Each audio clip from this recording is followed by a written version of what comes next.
No, no, it's fine.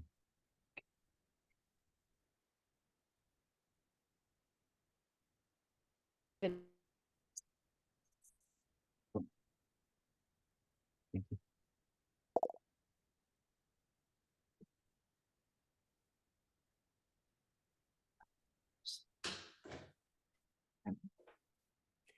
Hi, and welcome everyone to EarthStock, Day 1, 2024, Monday, August 19th.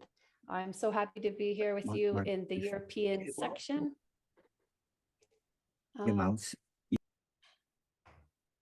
to host the European hour of our broadcast every day this week at this time and this place. And afterwards of each broadcast, we'll meet you in the conversation room, and we'll share some links to that when we get to that point.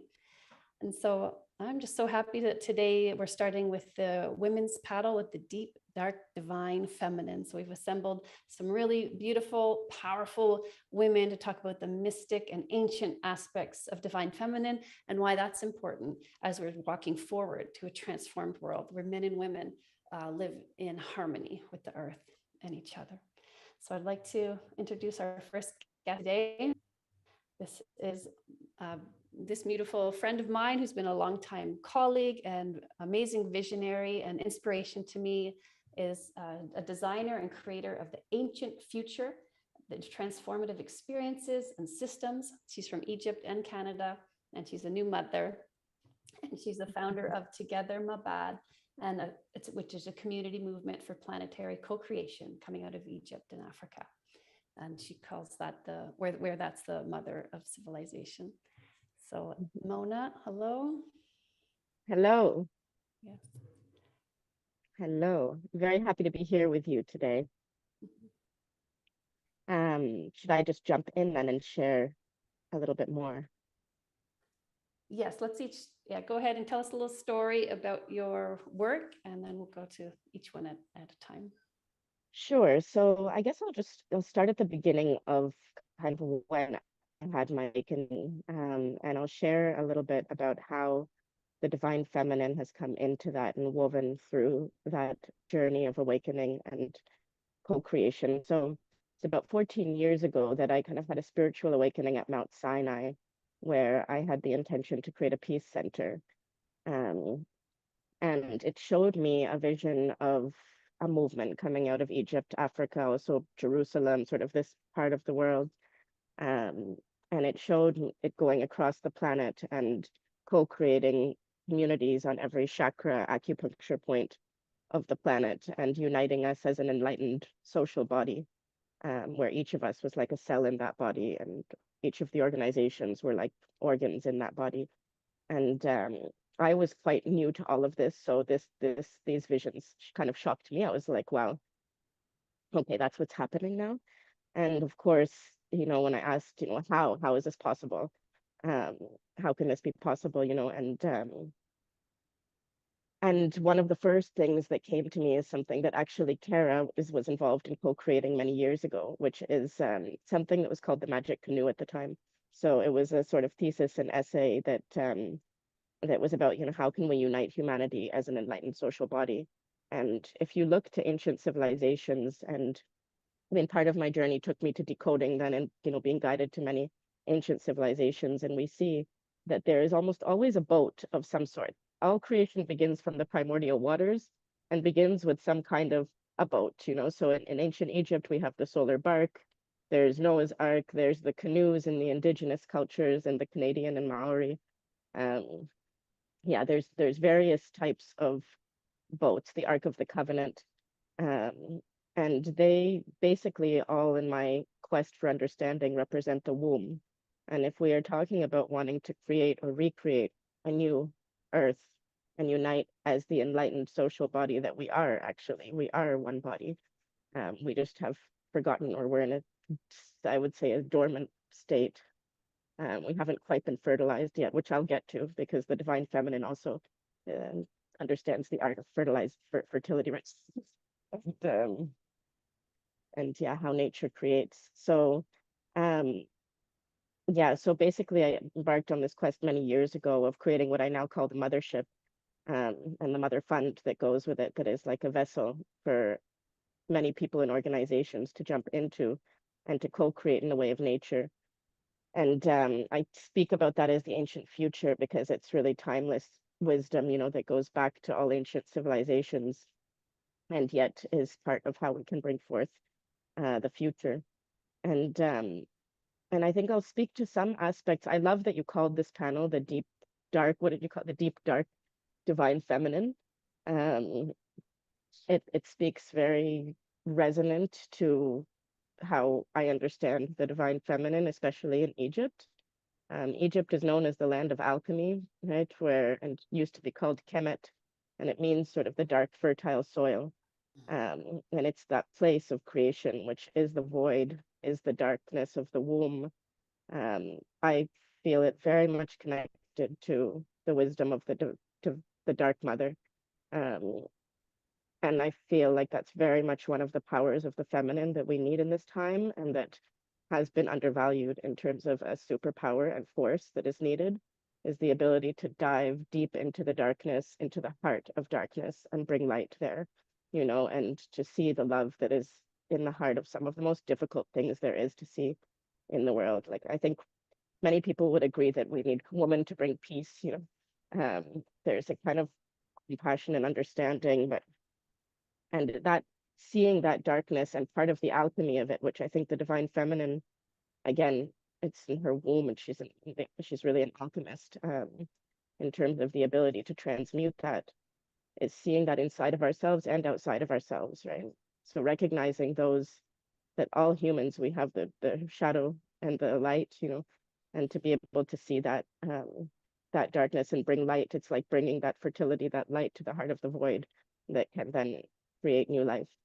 Yeah, I'm just really touched by that because it's like the act of looking away from what we don't want to see is causes so much of the pain, and what starts to become evil is when we've actually disconnected from each other. But the turning into the darkness is important to see and bring the light. Yeah. Yeah, and you know, another aspect of the divine feminine is she's kind of like an alchemist trickster, like a divine love trickster.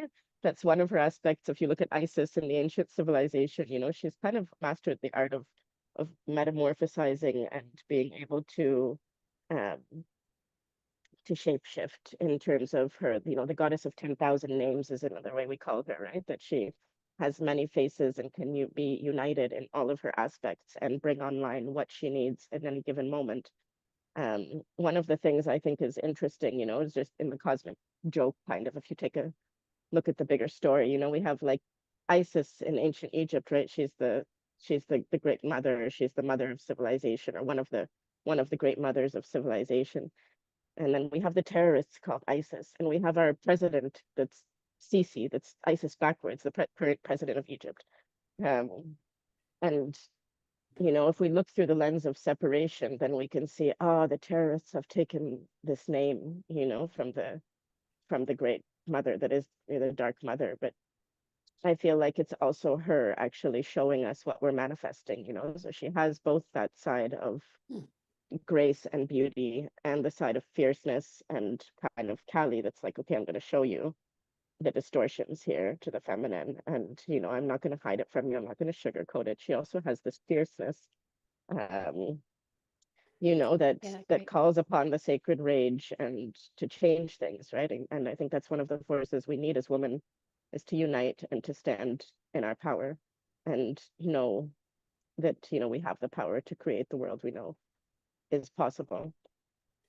Yes, that's a really strong and powerful. Let's also bring Ash in now, because she's also in Egypt, in the ancient temple space. She's living in the temple of Medinet Habu, ancient Egypt. She supports individuals and organizations to alchemize a new earth think tank and contribute in building world-class educational consciousness and genetic activation programs. Ash, in its original ancient Egyptian form, is translated as keeper of the royal bloodline. This is Anasunya. We want Ash with the lion behind her head. It's just to continue on from where Mona was coming from. Just takes a moment for the tech to there we go.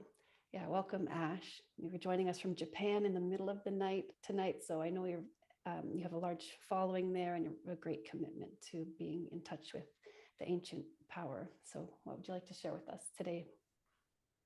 Thank you so much first. I started my journey in terms of teaching internationally in 1999. My work has been on visions and prophecies that have culminated progressively in terms of my work, my service to New Earth. And at the beginning of the pandemic, I was called to Egypt to land in the same ancient gateways that I have past life memories of.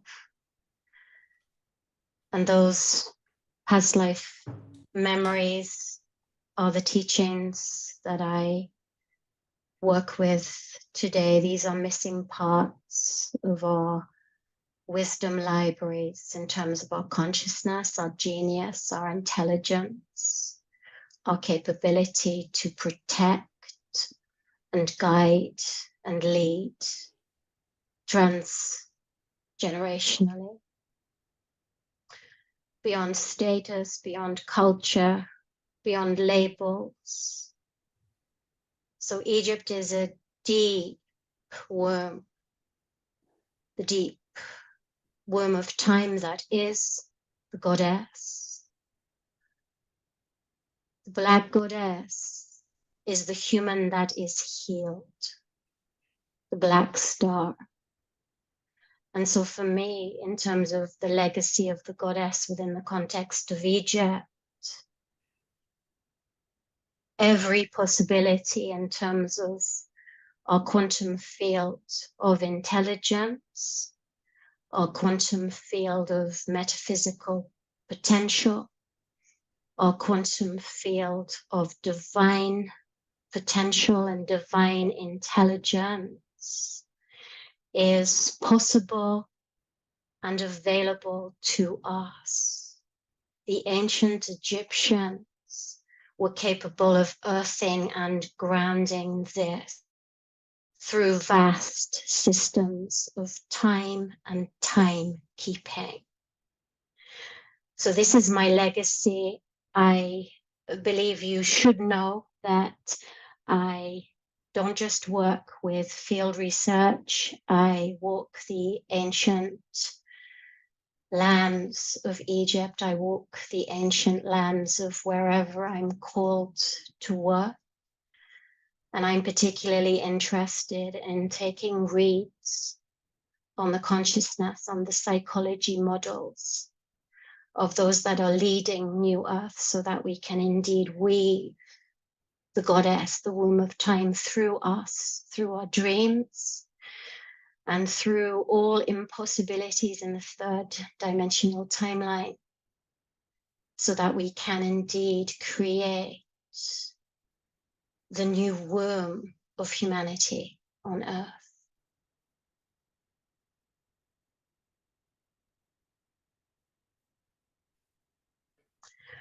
I also am extremely interested in the science, the legitimacy of metaphysics and divinity. And when we are profound in our divinity and profound in our spirituality, we are earthed and grounded no matter what our role is. And this takes us into the divine mobilization that is a necessary part of turning the key of time in terms of new earth and new humanity. One of the reasons why I was requested to contribute to this summit, and it is both my pleasure and my honor to be called to contribute in terms of what is that special something that we now must birth in terms of turning the keys of time and transmuting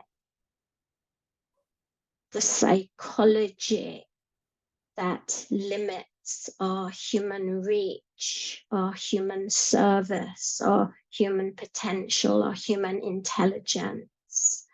So this is an extreme part, not only of my field research, but it is the cornerstone of all of my teachings, hence the reason I'm called to work with organizations and change makers all over the world. And I just love my service, my destiny, my path, my soul. And I love meeting people in their souls, not in their personalities, not in their projections, not in their fears, their limitations, but everything that you are is also an eternity of time. We have met before. Once we drop everything, that is our safety zone. So I'm super interested in this panel, dismantling our irregular disconnections so that we can truly unite as souls, whether we are men or women, because I believe, and this is super important, I adore the Grand Man of Egypt and his official Luxor residence is in the horns of the goddess herself in the Theban hills. He resides in the birthplace of Hathor in Luxor. And Luxor is known as Waset. It's known as the female one, an asset, Iset, what we would term as Isis if we use Greek terminology. I rather use the ancient Egyptian. The land of the female one. Whether we are male or female, when we are divine, the goddess responds to us and protects us. The goddess oversees our birth, our birthright, and the protection of our destiny and our incarnation, and the protection upon death. For the goddess is the gatekeeper of all of our souls to eternity. If we can, just let me finish 1 second. If we can remain awake, not just in our ideas or our dreams, but if we can remain awake every single day, then the goddess walks with us. Thank you so much. Yeah, and that's a practice every day to be reminded and to be connected through the soul. I see why people want to come and learn and be with you. So thank you. Let's pull in as well Emelina Corrales now. She's a visionary of possible futures who supports individuals and companies to envision their path of embracing consciousness. She's an ordained member of the Order of Interbeing in the Plum Village tradition, as well as a co-founding member of the Sacred Earth Council and co-creator of the Politics of Beings and a member of the Divine Mother's Love Council that's connected with our movement here and the prophecies of the Eighth Fire with Chief Phil Lane and for Ejna and Anne-Marie and friends. So welcome, Emelina. Welcome, hello to all of you. Very happy to see you. And I see that my name is misspelled. Oh, It's sorry. with an E. Emelina, Emelina. And, it's really touching when I was listening to Ash, the call of our soul, and to see each other as souls, not to see each other as the body, or let's say the vehicle that we have that is our body, which really attaches us to a very material and concrete way of behaving. I think the moment we understand that we're actually spiritual beings having a material experience in our bodies, a lot of in our societies will change. And in this concrete body, for many years, we have misused or not respected a part of the energy that created our souls. And that's that feminine energy. And to this feminine energy, it is really important to see that in the moment when this feminine energy is the most vulnerable, it's the moment when we have the most power and we can birth life. So we are actually in a moment in which our planet is extremely vulnerable, is extremely and deeply in crisis and deep change. And we really need to reconnect to the strength that the divine feminine gives us to give birth.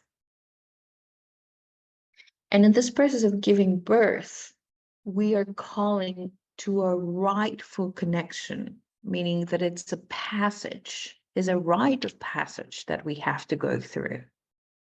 And we have to connect to that fierce compassion that is needed for change, needed for evolution.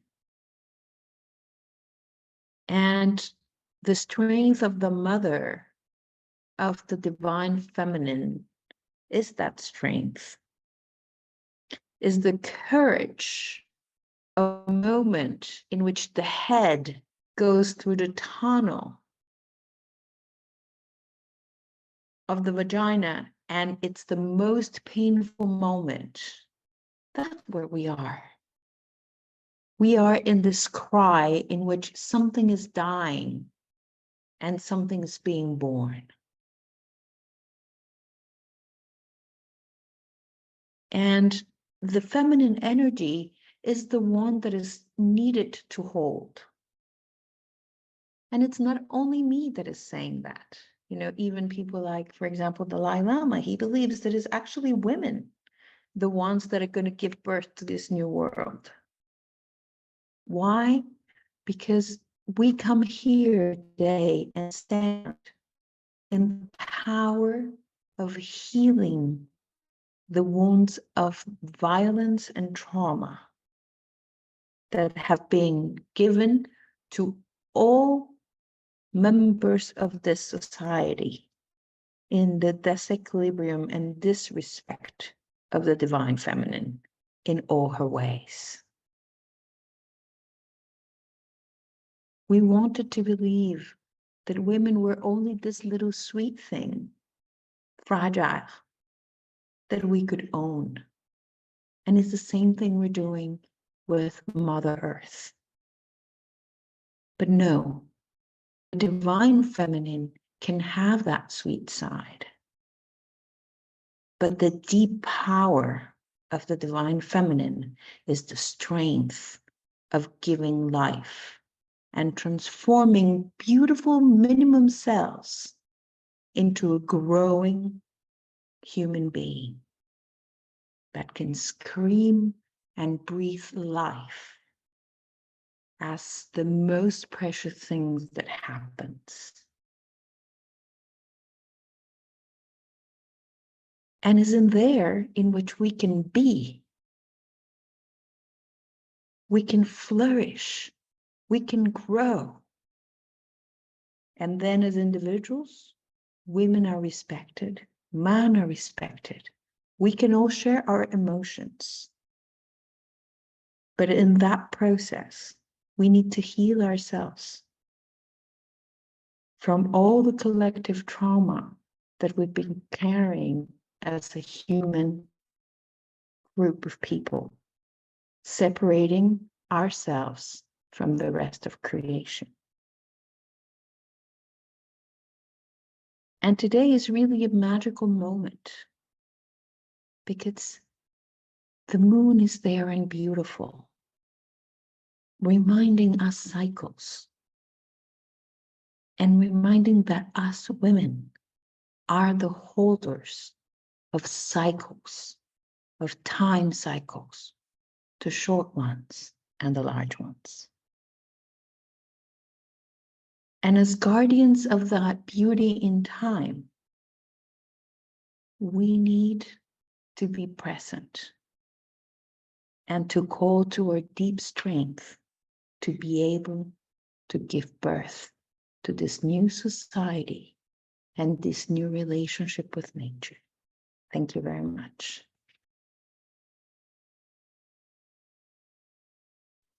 Yes, this theme of timekeeping is coming up, and I'm very curious about what that's going to mean for us in the practical terms as well as in those spiritual light. But first, let's have Anasuya join us. Hallelujah. Anasuya Isaacs is the mystic midwife who provides a courageous space for individuals to rebirth themselves into sovereign wholeness and holiness. Anasuya conducts her Let Love Lead experimental programs worldwide, harnessing the sacred alchemy of theater, poetry, song, and art to heal the trauma and dismantle systemic oppression. Woo! Hallelujah. Welcome. Yeah, that was a mouthful. That's so scrumptious. Okay, so hello everyone. Welcome to this beautiful panel. What amazing women are before us right now. These sisters are fabulous. Oh, I could just listen to them all day long, but we only have an hour, so I shall equally be brief. My name's Anasuya. My first introduction to the divine feminine came at 5 or 6 years old. And I was in church because I was raised as a Black Baptist, and that matters because white Baptists are different, which means very Protestant. And there is no divine feminine in this walk of religion. There is very little to almost none honoring of women's contributions to the mysticism, to the holiness, to the sacredness, to the unfoldment of Christianity as it's presented. That's a lie, but that's how we're taught it. And so I was staring at the stained glass window behind my father, who was had a solo in the choir that day. And all of a sudden, for some reason, I just noticed that the stained glass window had Father God, which was a white man with a beard, which to this day, I don't understand how the Black church had that white God, but that's another thing. And then there was Jesus, and then there was a dove. And all of a sudden I said, this started just striking me as odd. And then the dove started talking to me. And I mean, as loud as you are, as if it was right next to me. And the dove said, ask them, where is Mother God? And I was confounded because I knew somebody was talking to me as much as I knew no one was there. And then the dove said, it's me. You see me. Ask them, where is Mother God? So I did something that no child is supposed to do ever, if you're ever in the main sanctuary, because children go to Bible study. Sunday school. And I was up there with the big people because my father had a solo. So I said, in a way that children whisper to my grandmother next to me, the dove wants to know, where is Mother God? And the whole church heard me because, who knows how to whisper when you're 5 years old? At that time, the preacher was preaching, and it was like it all came too quiet. I got the biggest pinch on my leg and just said, shh. And I looked at the dove and I said, you got me in trouble. I'm not talking for you no more. But that planted a seed. One, that I could hear spirits.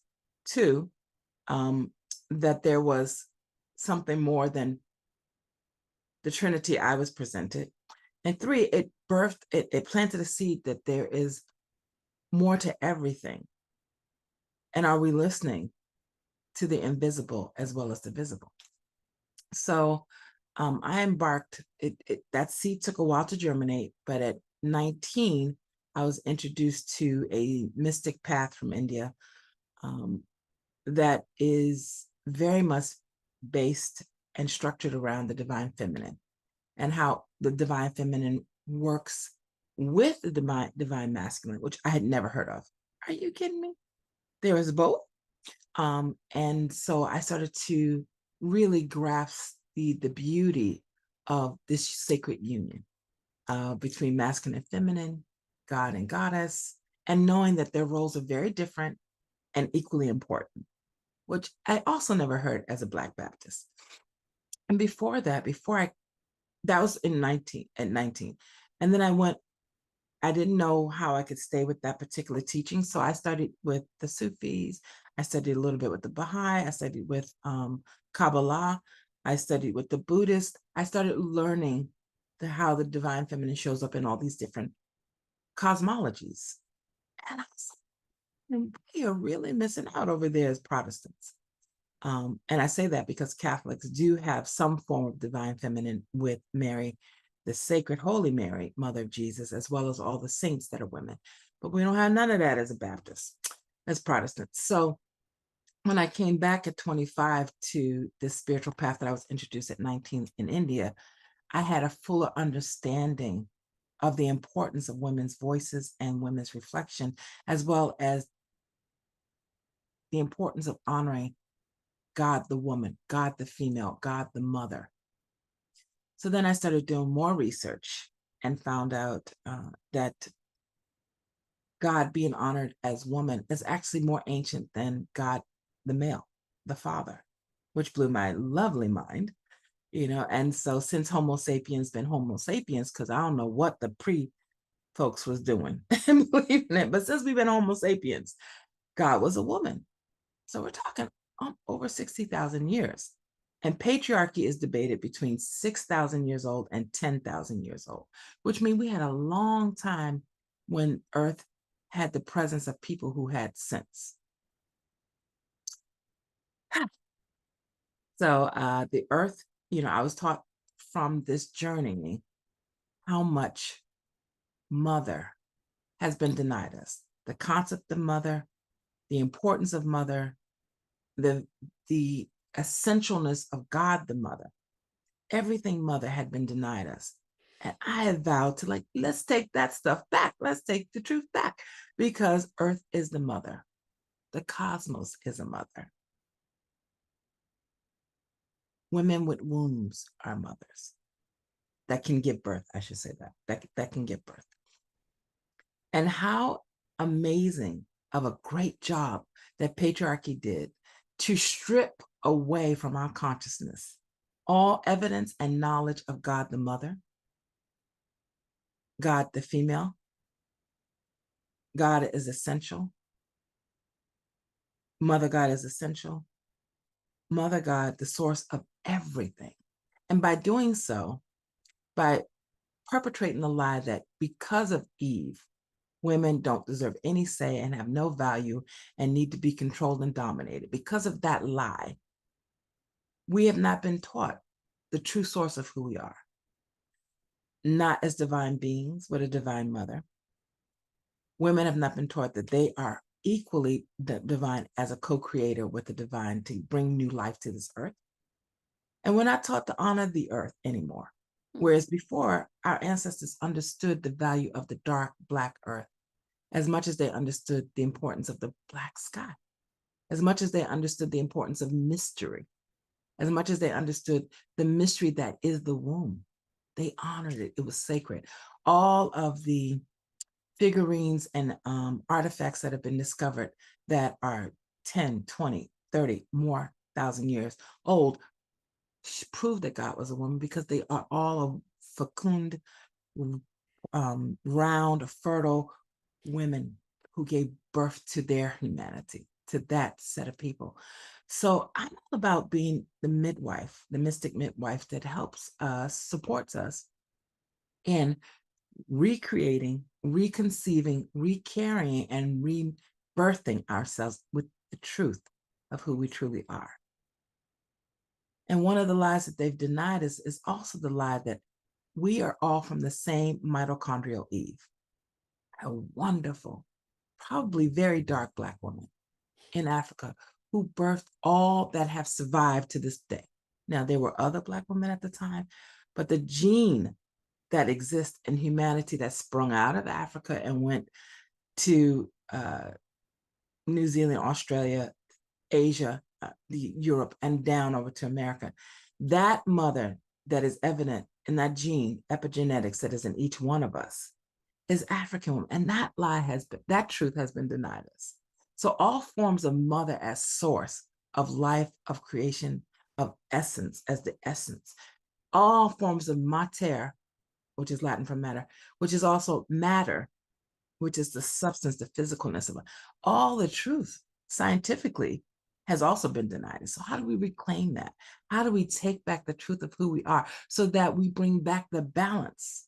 Because a lot of this warring that's happening, a lot of this dysfunction is based on we only have half truths. And the half truth is really good at lying and creating an alternate universe that we've been living in. Well, I say we need to crash that thing and go back to the truth of who we really are as mother's children, as embodiments of mother, as representatives of mother, as ambassadors of mother, because that is going to bring forth the peace that's needed, the healing that's needed, the healing of wombs that's needed. Because the world is on fire, but we have this primordial waters to cool it and start again. Because there was no Big Bang. There was a big water breaking and outflowed all of us goodies that formed the oceans. Because if you know scientifically, all matter started in ocean, which is why in most cosmology, the mother god is some form of ocean goddess, like Yemaya in Europa and many others. All life started in the water, and out from that, solid human, solid nature, animals and land creatures evolved. But we all flowed from those primordial waters, from the holy womb of the Divine Mother. And that's what we need to do again, but rebirth in the truth of who we are. And so I'm so thrilled to meet these siblings of mine on this panel, to know that we have some really good partners with Mother to bring forth the new truth, which is the old truth, the original truth. Hooray. Oh, thank you so much it's great to think far back when we want to envision also far forward and say, what are the lessons from behind that we're taking forward? Yeah. And how do we remember about who we are? Yeah, which is why when Mona said ancient future, I'm like, that's it. That's it. That's the path. Yeah, let's pull us all up together here. We have a few more minutes to just bounce off of that with the sort of core question in the middle, like, how does this divine feminine help us make the transformation now? What does it mean to be the timekeeper and the birther? Anyone can tag in on that? Mm-hmm. One thing I'd want to share about that, because it's true that one of the realms of the divine feminine is, as you've all spoken to so beautifully in different ways, life, death, and rebirth. And the death is also important for the rebirth, and something that really has been also vilified in the vilification of nature, the cycles, and the feminine, And so that conscious dying and how we carry out the rites of death and rebirth, I think are critical to take us from breakdown to breakthrough. One of the things I work very deeply with the blue lotus flower, also from, it's kind of came into my past years after just trying to work on this movement to catalyze, you know, co-creative movement out of Egypt to Egypt, Africa, to rebirth this mother of civilization, you know, and the lotus kind of said, you have to start with me. Like I'm the mysterious, enigmatic flower that brings rebirth. I help to carry us from death into rebirth and Yes. to, you know, and there's something in that also ancient civilizations understood about, you know, this initiation and journey through the underworld and how to do that consciously, how to guide that rite of passage, and honor what has already died, there's or needs to die or is dying, and give it proper burial, and therefore enable a space for the new life and the midwifing of the rebirth to occur. You know? So yeah, I feel we're at this crux now, and that's one of the things I've been doing recently is carrying out mummification rituals. I say it's the metamorphosis to become the mummy. You know, there's a reason they called it the mummy, right? It's connected to the mother. I feel in this force of, you know, metamorphosis, of being wrapped in web. It's just like the caterpillar, you know, of how do we actually, and I think ritual is a really important part of that as well, and is one of the important languages, lost languages of the divine feminine, you know, ritual and fertility rituals, and inviting the force of creation itself that happens through us, but it's not of us only, you know, and knowing that relationship. We are the creators, and yet there's a force of creation that operates through us that we do not have control over when it fertilizes, how it fertilizes. We can do our part to make it possible, but there is that force, and we need to be in communion and in reverence of that. I like to jump in and say, just to bring it, I went to the past, but to bring it forward to the present. Here in America, even though this has been mirrored in all the continents where the colonizers went, but here in America, we have a hole in the soul that came from intentionally bringing people from one continent to another against their will, into forced labor, into enslavement. The way they were treated, the way rape was used to make money because of those babies were more valuable. The way that the indigenous people here were slaughtered. That's a hole in the soul. That's a dishonoring of mother's children. That's a dishonoring of Mother Earth. So much blood is on this earth. So I say that because we have domestic terrorism here, like is in most countries. And domestic terrorisms are being brought by men who, the three things they have in common of mass shooters and terrorists is they hate women, so misogyny. They have bad relationships with women, so they're mostly not in marital relationships, but some are. And they want revenge on what they think they've been denied.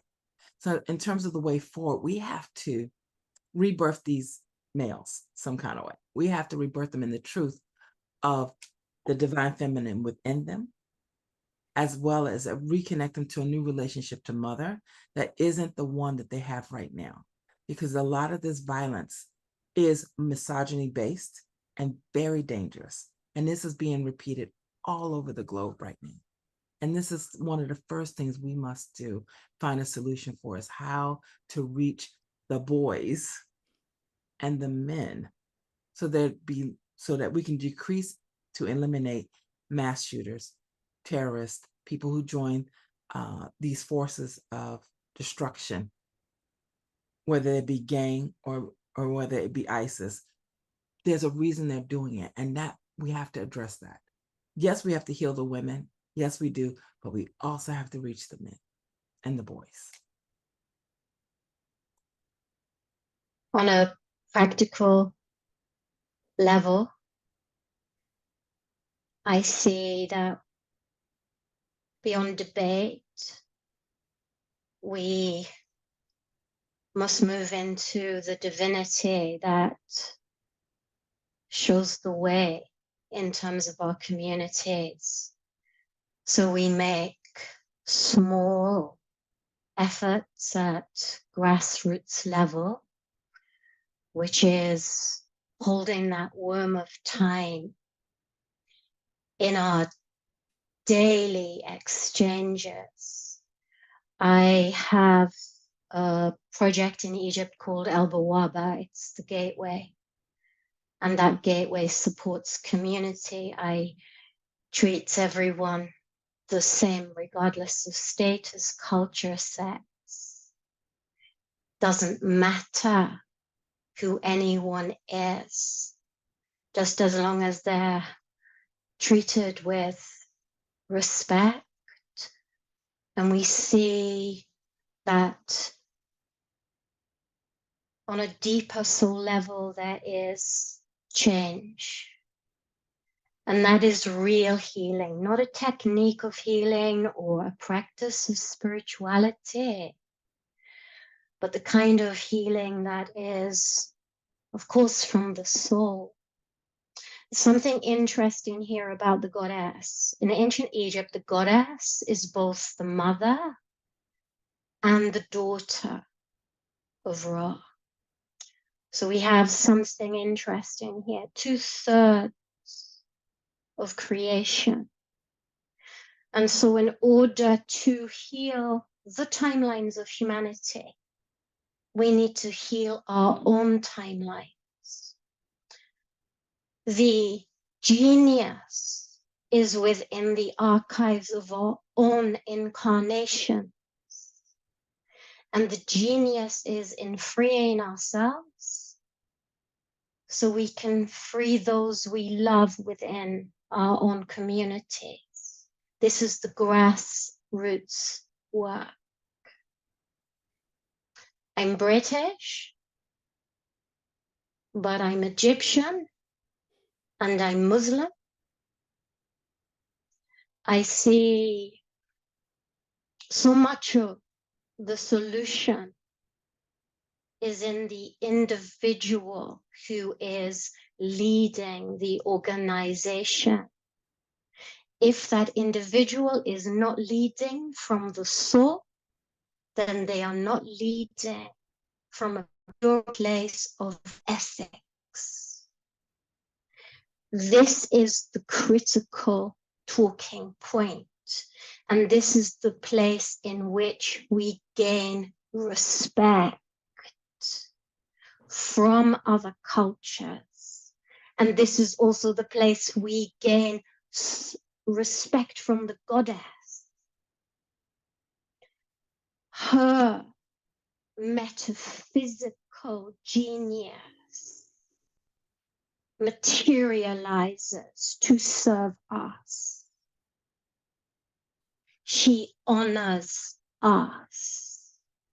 She protects us from the evil that you have just described. This is the womb of the goddess, whether you are male or female.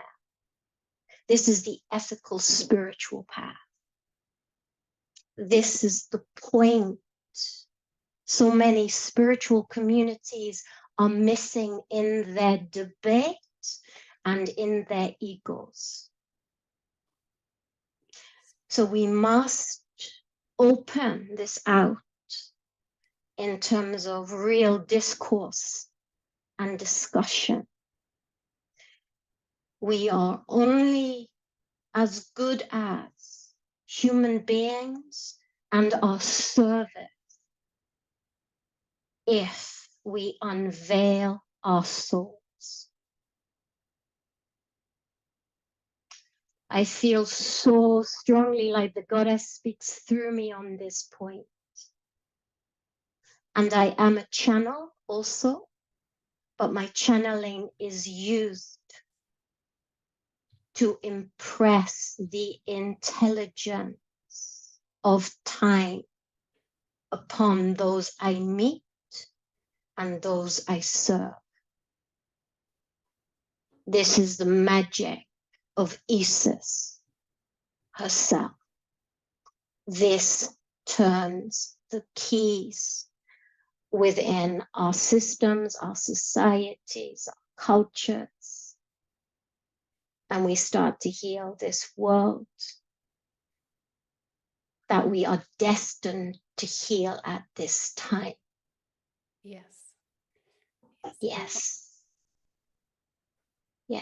And I really feel, to add to that, is that the recognition of ourselves as souls and light beings having this physical experience is the key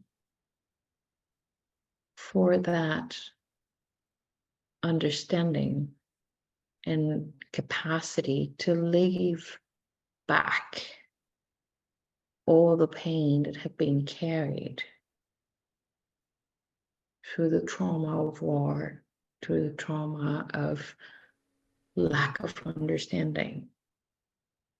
And we really have to connect to the beauty of who we are, to our laughter, to the joy, to the song of our own soul, and to the magic of the divinity in ourselves. It is really beautiful, but in the Mayan tradition,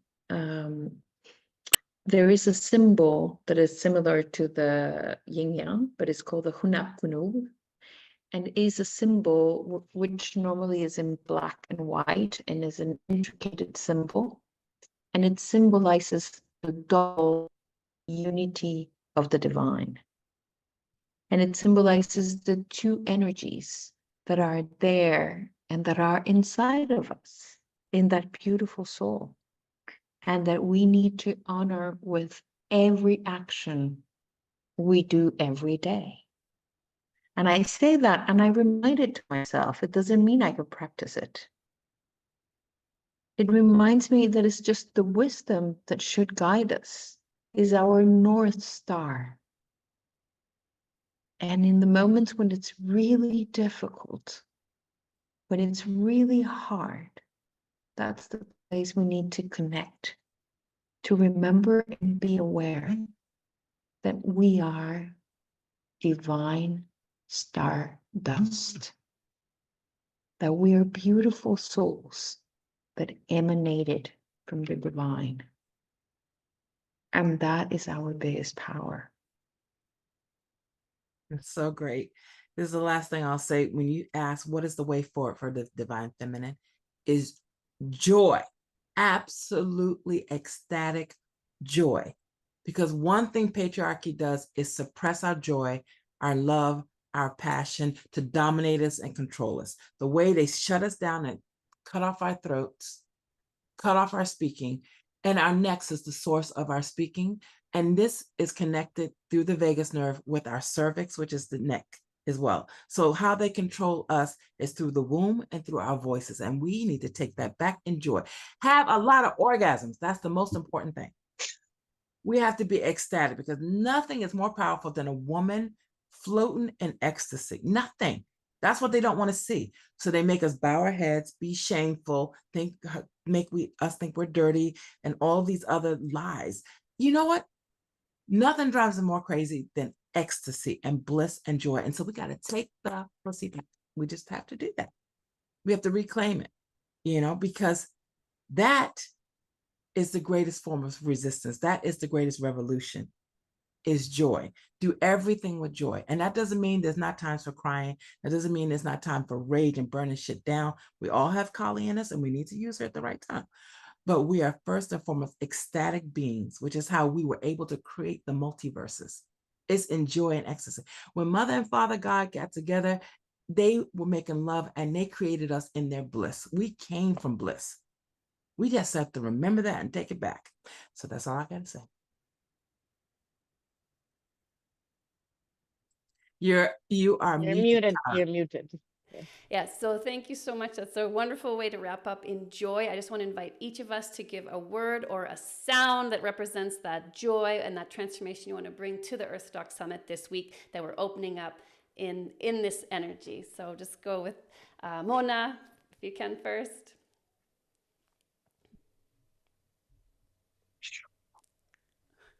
Good. Ash, Divinity. Emelina,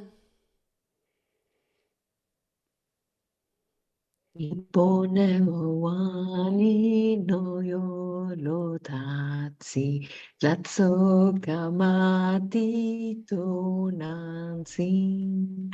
Singing to the earth. and the last sound of joy to Anasuya. Unmuting yourself. I am an endangered species, but I sing no victim song. I am a woman. I am an artist. I know where my voice belongs. I am an endangered species, but I sing no victim song. I am a woman. I am an artist. I know where my voice belongs. May you all know where our voices belong. Woo! Sing and dance, people. Good. Oh, and thank you so much, everyone. As we wrap up here today, we invite you to come to the conversation room to dig a little deeper. You go to the big blue watch button, and then you go down to this conversation part here and click on that. And that takes you to this conversation room that's going to be open the whole time during EarthStock. And here, finally, you click this blue button to get into the actual Zoom room. So just keep clicking blue buttons until you get there. So thank you so much. And just much joy and love to all of us. Thank you. It's been very late for many of us, so not all of the beautiful women can stay on to the conversation, but some of us will. And we're heading over to the main broadcast now in Crestone with Michael DiMartino to tell us how the opening there with, I think it's maybe with Shannon Arthur starting us off. No, maybe not.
I'm going to deal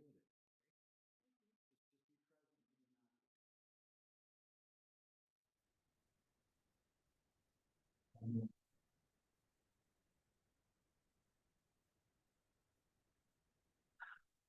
Bye. Well, hello and welcome to EarthStock, Crestone, Colorado. And I feel very blessed to be here and sharing on Women's and Youth Day on helping to empower all of us to the feminine side of who we truly are. And we all have both male and female. And it's really important to be waking up and clearing the way for our divine feminine that will then nurture the youth and empower the youth in all the ways that our world needs at this time. And so my name is Maureen Edwardson, and I'm the originator of Inner Resonance Technologies. This is my 34th year of facilitating magic and miracles for myself and others. And so I'm just really grateful we're at this beautiful space of time where we're just about to go into exponential shift. It is the time of the great shift of the ages. And so IRT, Inner Resonance Technologies, is a very simple and yet very effective and profound technique that is a fast track to clear and to deprogram all the buildup from our consensus reality, from our programming, and from our conditioning. And so how do we do that? You know, because the conscious mind is pretty limited, in case you hadn't noticed, you know, what's that free will thing, or that, pardon me, that conscious effort that we have our parent, we have to create our will to create change. And that is the least effective when we go up against something. And so there's so much up against everything these days in the world, as we well know. And so what if we could address all of our buildup, all of our programs, individually and impacting collectively, simultaneously, because we are all one. And what does that mean anyway? You know, we are all part of each other. We're breathing in. We're breathing in holographic particles of the infinite, the whole memory field of the universe, of the multiverse, of the multigalactic aspects of what we're a tiny little speck of. But there is no separation. So we're breathing in the same recycled air from the beginning of time. So by just breathing, you know, the indigenous people have a saying, all my relations, because they understand this, that just while we're breathing in part of each other, holographic particles of memory from the beginning of time. And then beyond that, we're breathing the source energy that enlivens us, that is particular to us and our well-being. And so we are more than what meets the eye. And today, after a brief explanation, perhaps more understanding of how such a simple protocol can create such magnificent, wide-ranging change in a very short period of time, I'll give you an experience of that, and then you can see for yourself. And so now, who are we really? We talk a good talk about being spiritual beings having a physical experience. But truly, do we act from that place? Are we walking that reality? I don't know anyone who is fully. We're all at different stages of being able to do that. But especially as women, as the nurturers, as the grandmothers, and nurturing life and being the caregivers, I think that we have an additional opportunity to really influence our children, our youth, to really give permission to be their full, empowered, expressed self. And so how do we do that even individually? Well, it's a very simple answer. We just clear what we're not.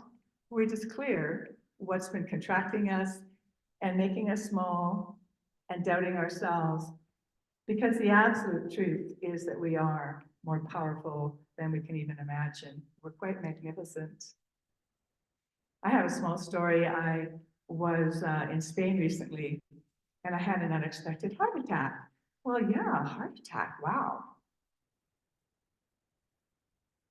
I'll drink to that, because a miracle happened. It was a perfect occurrence. And I had 100% blocked in one artery. They put 2 stents. The other was 70% blocked. And so instantly, really, within a couple of days, all the prayers, all the love, and all the inner work of IRT, inner resonance technologies, cleared that second artery instantly. So I'm declared a miracle, but we're all miracles. So how do we get to that place? We get to clear everything that stands in the way of our beliefs around that. I was doing a program a couple of years ago called Be Michelangelo. And the very essence of that program was the story of Michelangelo when he was asked how he created the David, which was, everyone that's seen him in the sculpture, seen David, is absolutely overwhelmed. How could that absolute perfection in that stature, everything about it, wow, how did you do that, Mike? And Michelangelo responded, well, he was already in the marble. All I did was chip away everything that wasn't him. And to do that, I kept a very strong vision in my mind that then my hands obeyed and the body obeyed, because guess what? Consciousness runs physical reality. And we can have the faith and the trust of holding a vision, then it cannot be revealed. It happens automatically. And so there is a lot of science now bridging spirituality into our new levels of being able to activate the power that we have within. And so this is what I've studied for many years. So say this is the 34th year of doing IRT, inner resonance technologies. And in the meantime, I've studied with quantum unified field theory physicists like Nassim Haramein of the Resonance Project in particular. Also, Dr. Bruce Lipton with his biology of belief and his science of consciousness. And I'm so blessed that he endorses my work. And he endorsed a front copy of my book, which was really delightful. And the name of my book is Your Magical Evolutionary Code Unleashed, The Science of Inner Resonance. And so it just brings everything down into a very, very simple essence. And so who are we really? Who are you? Are you spirit? Having an experience in the body? Are you feeling that you're in command of your reality? Not quite. Sometimes. However, there have been many people to show us the way, where people have healed broken bones in 10 minutes. We have that capacity because the body is a total 100% responder to higher consciousness. And it's higher consciousness that gives us a readout of our personal reality. And so the body is a miracle machine. It's an alchemical machine. We know that everything's just energy anyway. However, our body, according to Dr. William Brown of the Resonance Science Academy, has 100 trillion cells, and it's debatable with scientists. Bruce talks about 50 trillion. Other people say 32, 37, 100. It's trillions. Is that good enough for you? It's good enough for me. So trillions of cells, and every neuron, every tiny neuron in that trillion cellular system has 100,000 potential connections. And maybe a lot of you know that already. I don't know. I knew it for a long time because I'd studied the science.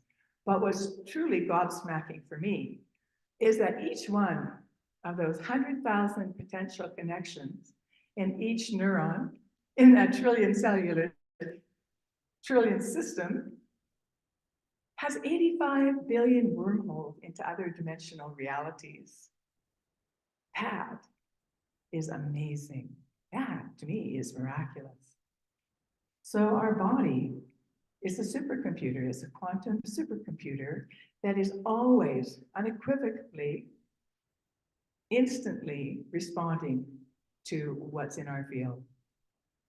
So we change what's in our field, which is where the signals come to give us an experience, and we change our reality. And then we are clear of old static, old resistance. Some people call that trauma, pain, unresolved issues of one kind or another.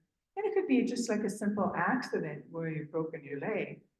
However, what's kept that leg limited and compromised and subject to repeated injury is because there's some unresolved trauma in your field that was associated at that time.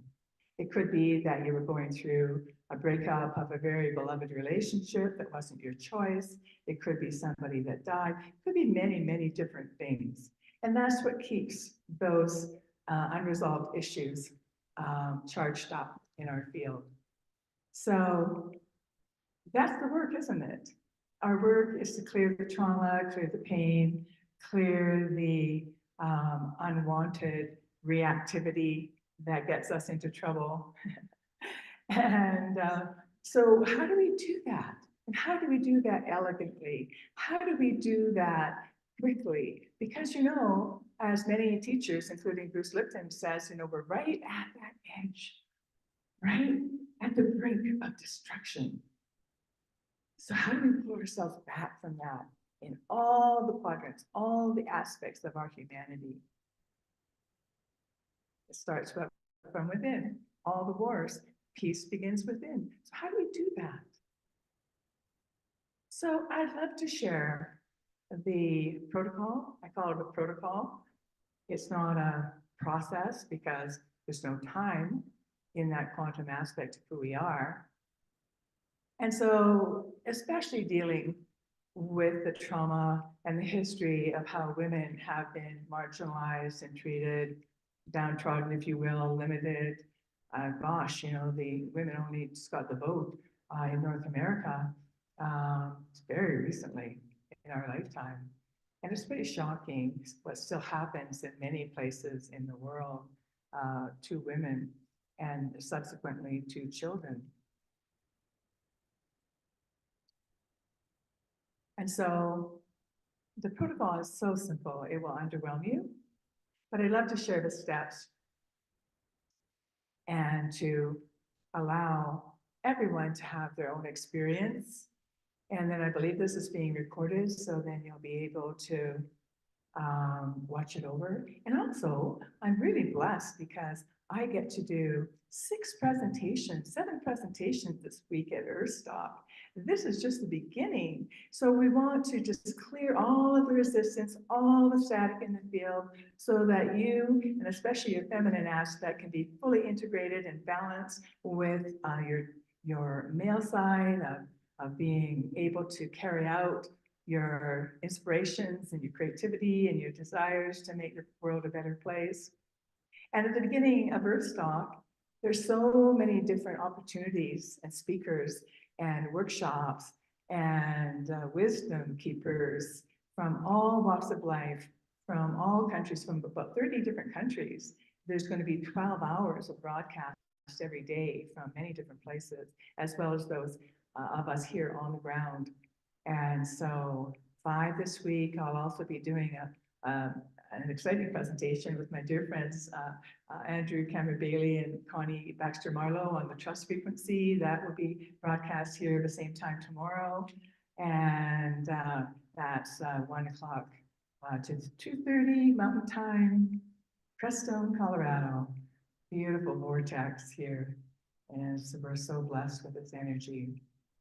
And so, yes, so let's just get back into our own presence and know that the first step of anything is the breath, because that is fundamental to our being.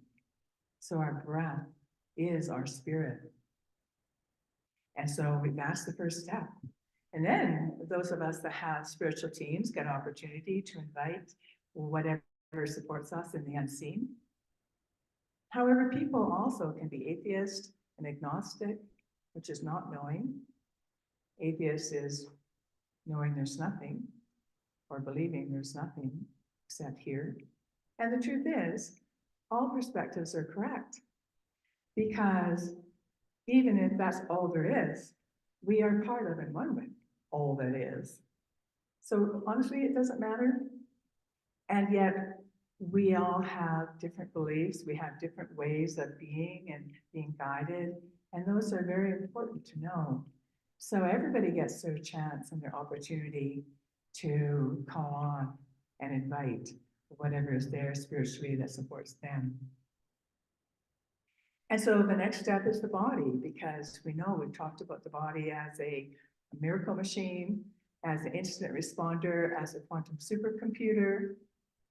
So what we're going for here is a super duper defrag antiviral program for your entire matrix from all times and places, because there is no time in the quantum. It's all here, it's all available. It's all up for potential shift. And nobody decides that except you. I'll drink to that.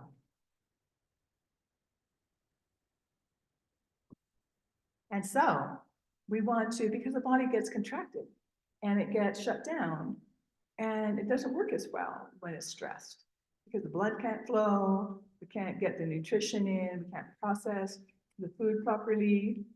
Because another thing that Bruce Lipton taught me years ago is that we are not what we eat. And listen carefully to this, because I might have to say it twice. We're not what we eat. We are what the cell allows to be, what the membrane of the cell allows to be metabolized. So I'll say that in a different way. We're not what we eat. We are what the consciousness of the cell allows to be metabolized. And I'll give you an example of that. If you're eating something, having a beautiful gourmet dinner, maybe you paid $150 a plate, maybe even more these days, and you're just savoring it so much. You're so good. And you get a phone call, and it's about a tragedy that affects you directly. So how is that food going to sit in your belly? How is it going to be digested? Not quite normally. So it won't have the same nutritional value because of the emotional component.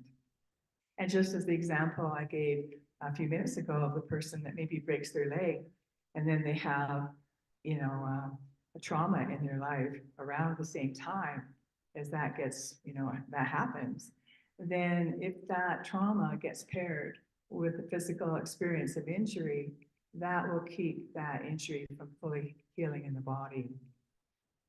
And what we know is that most physical events, if it's an injury, usually heals in about 6 weeks. You have a cast on, take it off, you strengthen up, and you carry on.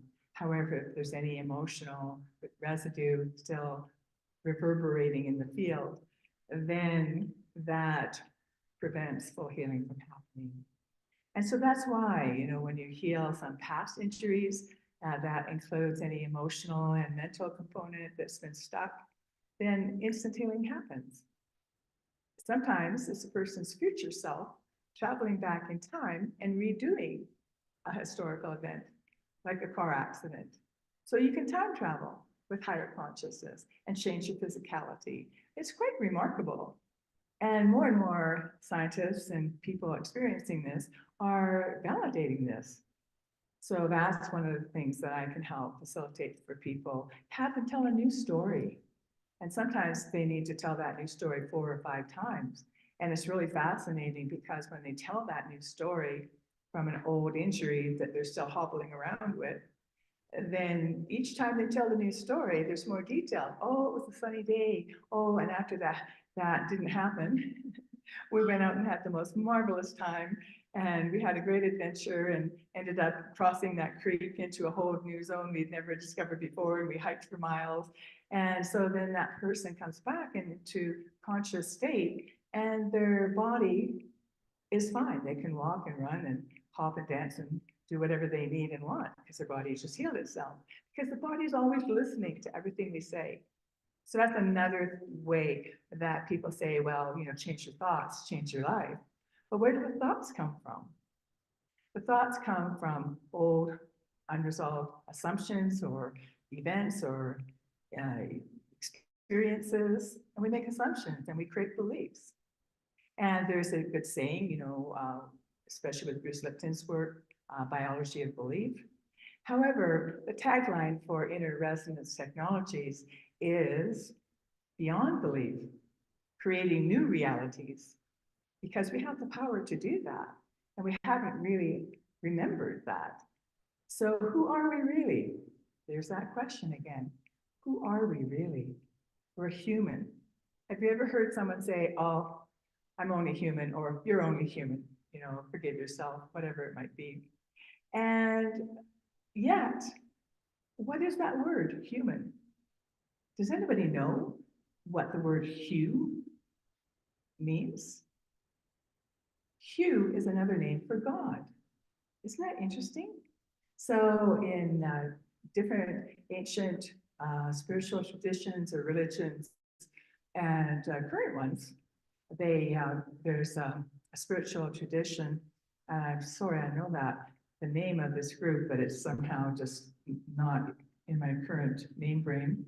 But it may come to me, it's not important. But the point is they gather thousands and thousands of people. That's their devotion. And they chant and they sing.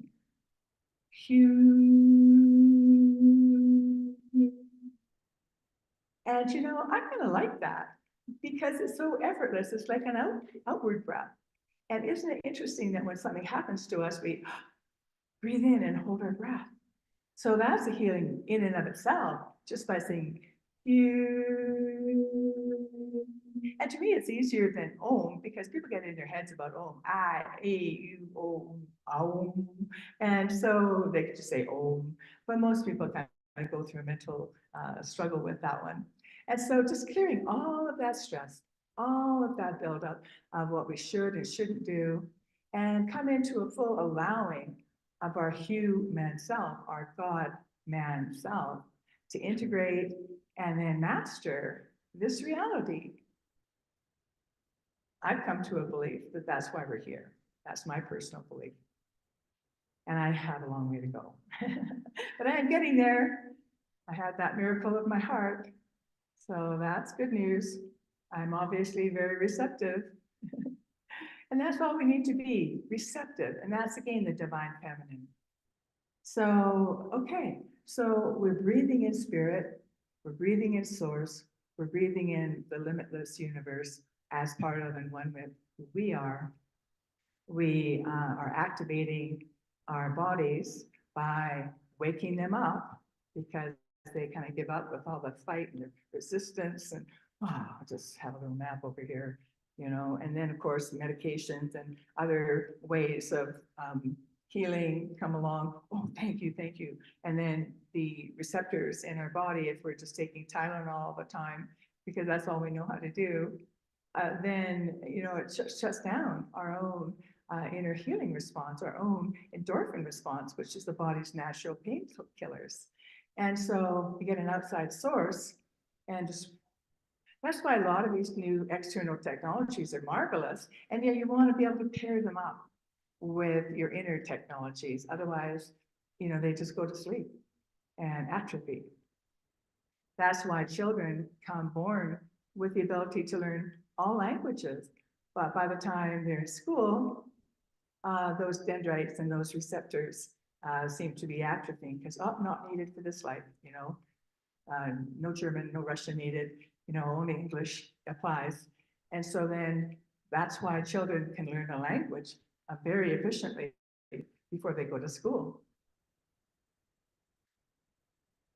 However, after, it's a little harder. We can still do it, but it's just a little bit harder. And so we want to wake up our full receptivity. And so the command is a voice activated system is wake up, body. And so after that, guess what? We're in the control center. We're in the command center. who knew that we had command and how much a choice we really are? Because most of us have experienced being a victim. And however, with this new understanding of who we truly are, there really is no more victim. Isn't that a relief? How beautiful is that? And so even when we feel victimized, we now understand, those of us that are waking up and applying and activating those other parts of ourself that know what to do to shift the situation and to be different in response and neutralize the reaction, then we have much more bandwidth, much more energy, much more presence. So this is all about presence, isn't it? So when we clear everything that takes us out, you know, really victimizes us, then we're not quite as powerful. So coming back to the theme of women, you know, having been contained for so many centuries, and children being programmed according to a war model or according to a male way that isn't balanced, the way of the peaceful warrior even. You know, we want to be peaceful and effective from within so that we can be still and know our I am presence and allow the solutions and the responses to change the situation spontaneously. How beautiful would that be if we could be that fully present and that able to be our greatest self and be the love that we are in the middle of a lot of battering and a lot of storms. If we could be the center of that storm. And then not only that, but then exude the love, exude the peace, exude the light that is automatically revealed, just like Michelangelo's David, without all that stuff covering that, all that marble. He just revealed his magnificence and just shined and inspired just by being. He didn't have to do anything. So, next step at the command center. I am choosing, not I want, or I would like, or I intend. Because intention is a future word, isn't it? I intend to be, have, or do something. So I am choosing freedom of everything that is my block of marble, everything in my matrix that is keeping me stuck from shining and being the love and the light that I am. So that's one way. Another way is you can choose, I am choosing creation of my magnificent self, for, you know, just really shining, being my gifts, my service, my passionate mission in the world. And so not everybody can align with that at first. So sometimes it's good to clear and address the static. Excuse me, I need water.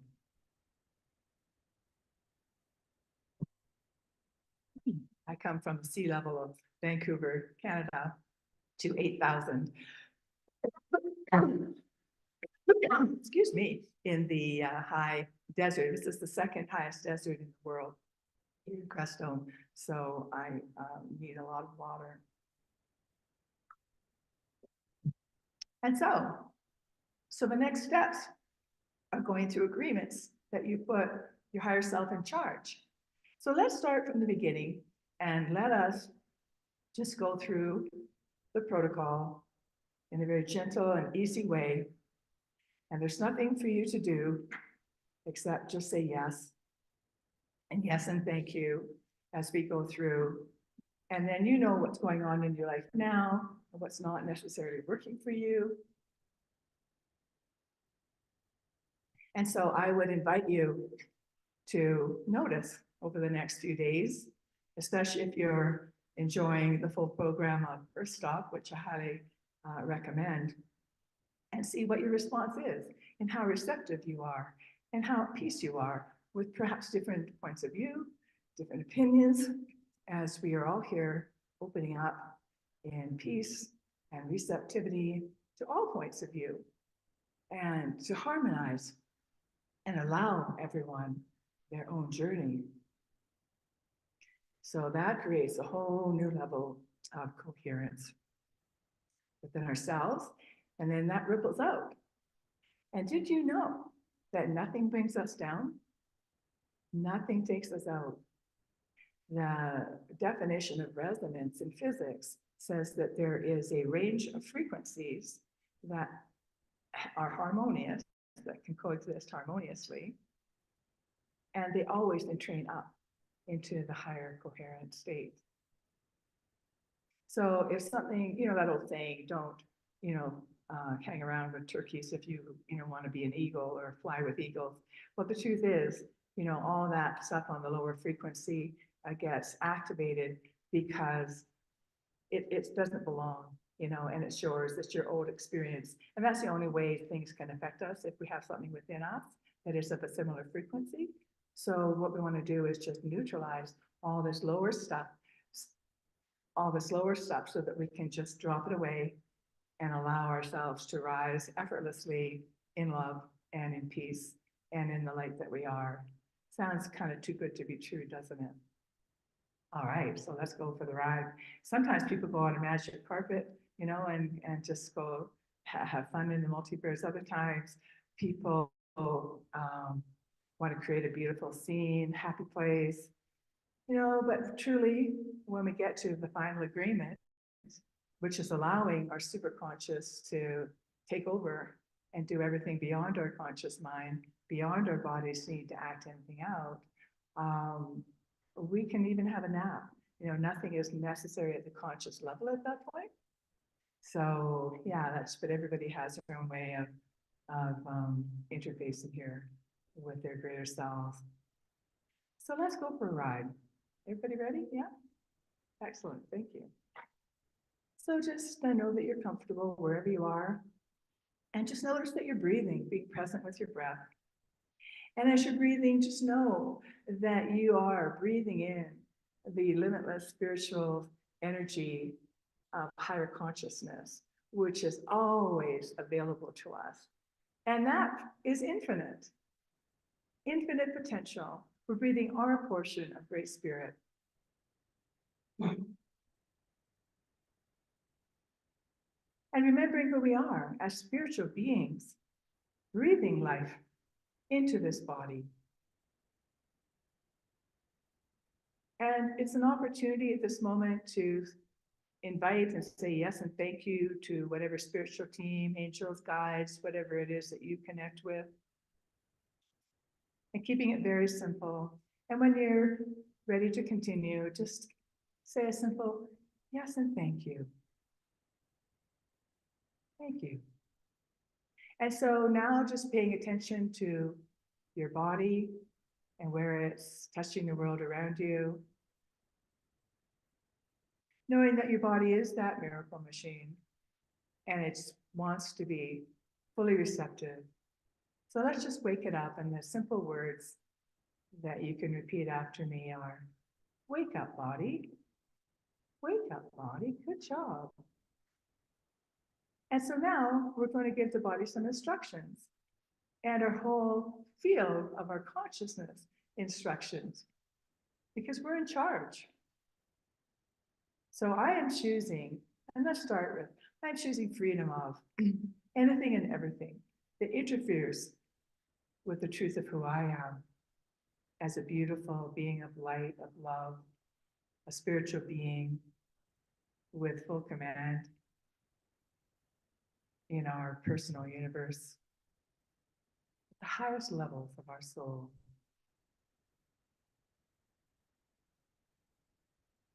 And so you know what wants to be optimized, what wants to be freed up in your life.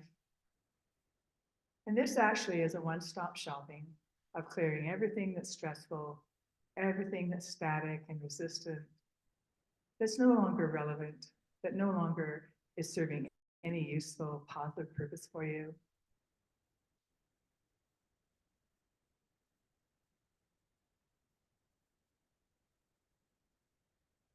And because everything is known on another level, we don't have to figure it out. So whatever is left beyond the memory of what you can bring up in your moment, knowing that everything is getting taken care of automatically, just automatically in the background. Everything is known. So it might be something that limits you physically, or you have an old program that keeps you stuck. It might be financial, it might be spiritually blocked, but whatever it is, it's all connected. And so now we're saying all issues, remembered or forgotten, known and unknown, that are sitting there, as we said, no longer relevant and no longer needing to interfere with our peace, are just being addressed automatically.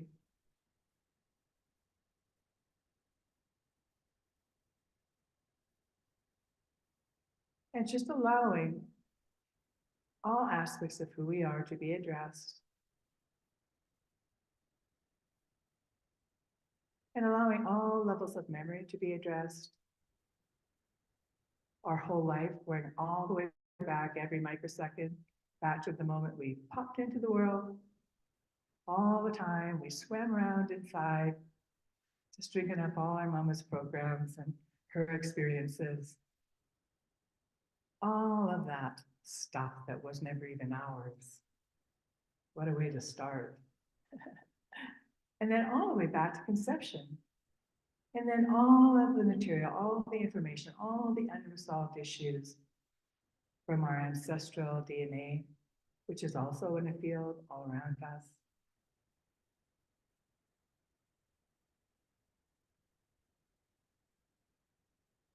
And then we go to the soul memory field, all lifetimes, past, present, including concurrent and parallel realities that we're told by scientists exist, and future. So we want to collapse that field all into this moment, all of this precious moment, which is all we ever have. All the spiritual teachers say the power of now,